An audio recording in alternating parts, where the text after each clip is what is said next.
राजेश अपनी भाभी नीलम का लाडला था। नीलम भी राजेश को अपने बेटी की तरह प्यार करती थी।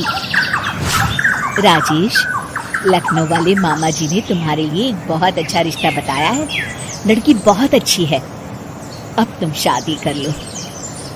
अरे नहीं भाभी, शादी तो बर्बादी है। भला तुम्हारे हाथों के खाने में जो स्वाद है वो किसी और के हाथों में कहाँ। मुझे अभी शादी नहीं करनी भाभी। राजेश की ना नुकुर करने के बावजूद घर वाले उसकी शादी करवा देते हैं, लेकिन फिर भी राजेश अपनी भाभी का पल्लू नहीं छोड़ता। वो अपनी पत्नी को बिल्कुल तवज्जो नहीं देता था। उसके लिए उसकी पत्नी सुधा का होना ना होना बराबर था। अरे राजेश, तुम अकेले बाहर जा रहे हो, सुधा को भी लेते जाओ। अरे क्या भाभी, हफ्ते में एक दिन तो छुट्टी मिलती है और आप वो भी खराब करना चाहती हैं। सुधा बाहर जाके क्या करेगी, वो घर में ही ठीक है। वैसे मुझे देर हो रही है भाभी, चलता हूँ मैं। राजेश की इस बेरुखी से सुधा हमेशा उदास रहती थी। फिर एक दिन नीलम इस विषय को लेकर अपने पति से चर्चा करती है। सुनिए जी, राजेश को कब अकल आएगी? वो तो सुधा की बिल्कुल कदर ही नहीं करता। अब आप ही बताइए, ऐसे कैसे चलेगा? तुम ठीक कहती हो, राजेश को सही रास्ते पर लाना ही पड़ेगा। चलो, मैं तुम्हें एक उपाय बताता हूँ। फिर 2 दिन के बाद नीलम बाजार से खरीदारी करके घर लौटती है। ये लीजिए माँ जी, मैं आपके लिए नई साड़ी लेकर आई हूँ। बबलू, ये तुम्हारे लिए। नीलम सबके लिए कुछ न कुछ लेकर आती है। भाभी, आप मेरे लिए कुछ नहीं लेकर आई क्या? अरे राजेश, तुम क्या समझते हो, मैंने कोई बैंक खोल रखा है या फिर घर के आंगन में पैसों का पेड़ लगा रखा है? तुम हर बात के लिए मुझसे उम्मीद क्यों रखते हो? अब बड़े हो गए हो, अच्छा कमाते हो। क्या भाभी, मैं तो बस। अरे बस भी करो, तुम्हारी ये बच्चे जैसी ना समझ बातें सुनने के लिए मेरे पास बिल्कुल वक्त नहीं है। नीलम राजेश को झिड़ककर वहाँ से चली जाती है। राजेश अचानक अपनी भाभी का ये रूप देख असमंजस में पड़ जाता है। फिर एक दिन नीलम रसोई घर में खाना बना रही होती है कि तभी राजेश वहाँ आता है। भाभी, आज मैंने अपने बॉस से वादा किया है कि उनके लिए आपके हाथों का बना गाजर का हलवा लेकर आऊंगा। आपके हाथ से बने गाजर के हलवे में तो जादू है, जादू।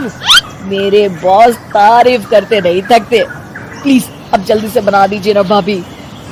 नीलम राजेश के ऊपर भड़क जाती है। तुम्हारा दिमाग खराब है क्या? आखिर तुम मुझे समझते क्या हो? इस घर की नौकरानी? जब देखो तब फरमाइश करते रहते हो, भाभी ये बना दो, भाभी वो बना दो। अरे तुम्हारी पत्नी सुधा भी तो इस घर में रहती है, तुम उससे कुछ क्यों नहीं कहते? भाभी, आप इस तरह की बातें क्यों कर रही हैं?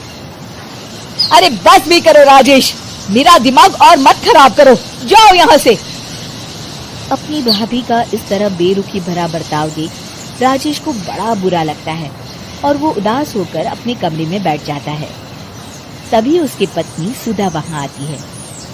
क्या हुआ जी, आप इस तरह उदास क्यों बैठे हैं? राजेश अपनी पत्नी को सारी बात बताता है। राजेश की बात सुनकर सुधा मुस्कुरा के कहती है, बस इतनी सी बात। चलिए जी, मैं आपके बॉस के लिए गाजर का हलवा बना देती हूँ। अरे छोड़ो, तुमसे नहीं हो पाएगा, रहने दो। आप तो बस देखते जाइए जी, अभी आती हूँ मैं।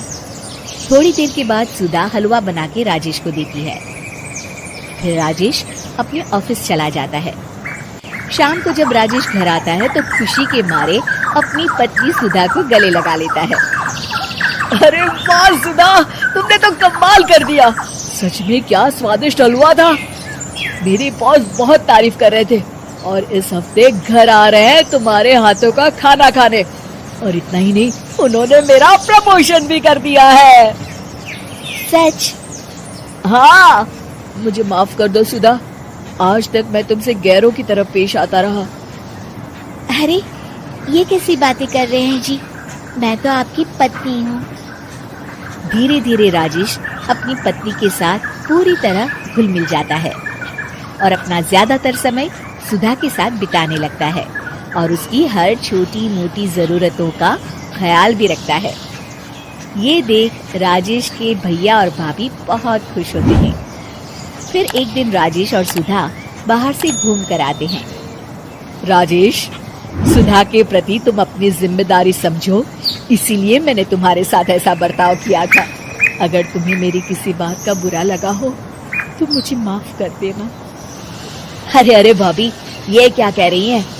मैं जानता हूँ आप तो मेरे लिए हमेशा अच्छा ही सोचोगी। आखिर आप वर्ल्ड की बेस्ट भाभी जो है। इसे कहते हैं अंत भला तो सब भला। है कि आपको हमारी ये कहानी पसंद आई होगी।